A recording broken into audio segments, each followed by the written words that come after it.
कुछ और कहने की जरूरत ही नहीं रह जाती। Your each word is heard, preferred and revered and never countered.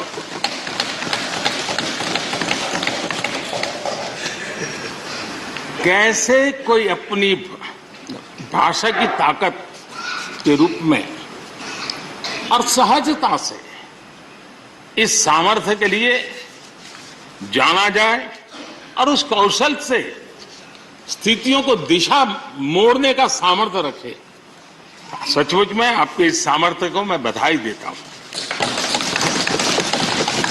साथियों, हम जो भी कहते हैं वो महत्वपूर्ण तो होता ही है, लेकिन जिस तरीके से कहते हैं उसकी अहमियत ज्यादा होती है। किसी भी संवाद की सफलता का पैमाना यही है कि उसका गहरा इंपैक्ट हो, लोग उसे याद रखें और जो भी कहें उसके बारे में लोग सोचने के लिए मजबूर हो। अभिव्यक्ति की इस कला में वेंकैया जी की दक्षता, उस बात से हम सदन में भी और सदन के बाहर देश के सभी लोग भली भांति परिचित हैं। आपकी अभिव्यक्ति का अंदाज जितना बेबाक है उतना ही बेजोड़ भी है। आपकी बातों में गहराई भी होती है, गंभीरता भी होती है, वाणी में बीट भी होता है और वेट भी होता है, वार्मथ भी होता है और विजडम भी होता है। संवाद का आपका तरीका ऐसे ही किसी बात के मर्म को छू जाता है और सुनने में मधुर भी लगता है। आदरणीय सभापति महोदय, आपने दक्षिण में छात्र राजनीति करते हुए अपना राजनीतिक सफर शुरू किया था। तब लोग कहते थे कि जिस विचारधारा से आप जुड़े थे उसका और उस पार्टी का निकट भविष्य में तो दक्षिण में कोई सामर्थ्य नजर नहीं आता है, लेकिन आप एक सामान्य विद्यार्थी कार्यकर्ता से यात्रा शुरू करके और दक्षिण भारत से आते हुए उस पार्टी के राष्ट्रीय अध्यक्ष के शीर्ष पद तक पहुंचे। ये आपकी एक अविरत विचार निष्ठा, कर्तव्य निष्ठा और कर्म के प्रति समर्पण भाव का प्रतीक है। अगर हमारे पास देश के लिए भावनाएं हो, बात कहने की कला हो, भाषाई विविधता में आस्था हो, तो भाषा क्षेत्र हमारे लिए कभी भी दीवार नहीं बनती है। ये आपने सिद्ध किया है। आदरणीय सभापति महोदय,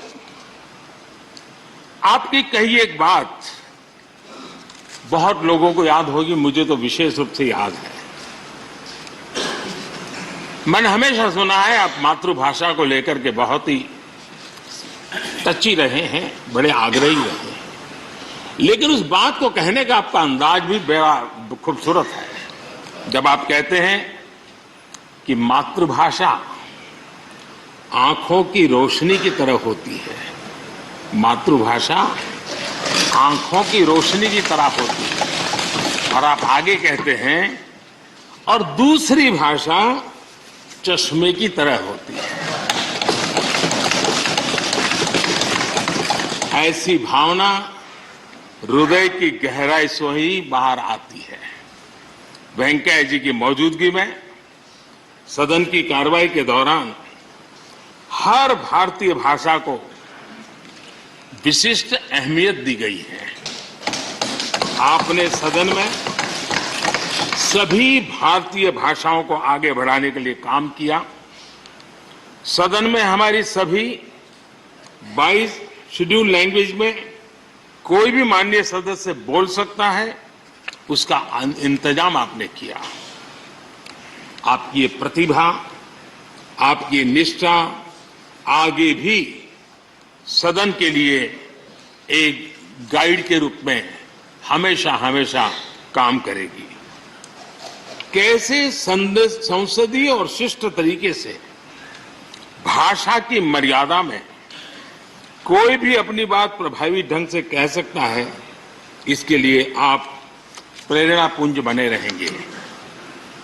आदरणीय सभापति महोदय, आपकी नेतृत्व क्षमता, आपके अनुशासन ने इस सदन की प्रतिबद्धता और प्रोडक्टिविटी को नई ऊंचाई दी है।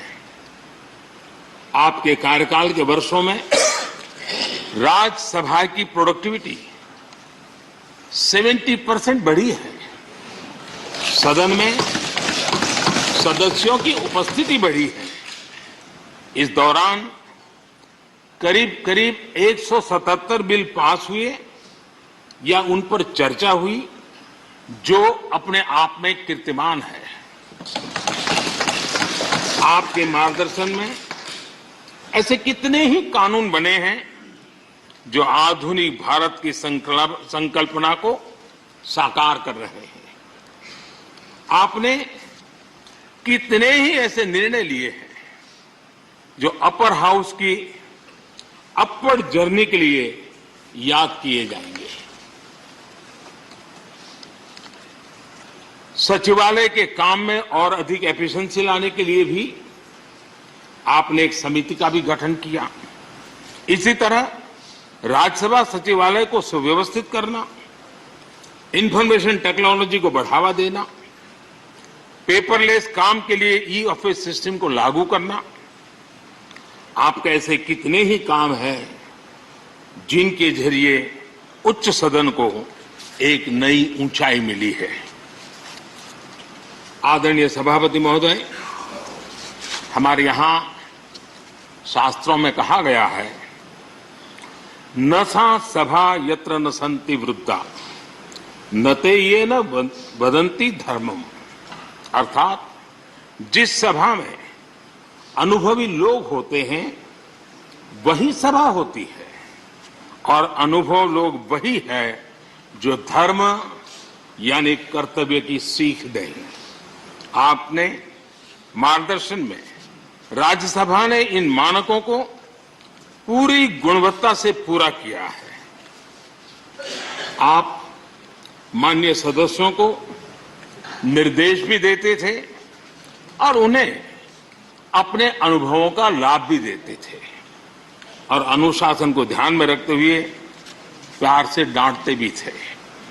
मुझे विश्वास है कि किसी भी सदस्य ने आपके किसी भी शब्द को कभी अन्यथा नहीं लिया। ये पूंजी तब पैदा होती है जब व्यक्तिगत जीवन में आप उन आदर्शों और मानकों का पालन करते हैं। आपने हमेशा इस बात पर बल दिया कि संसद में व्यवधान एक सीमा के बाद सदन की अवमानना के बराबर होता है। मैं आपके इन मानकों में लोकतंत्र की परिपक्वता को देखता हूं। पहले समझा जाता था कि अगर सदन में चर्चा के दौरान शोरगुल होने लगे तो कार्यवाही को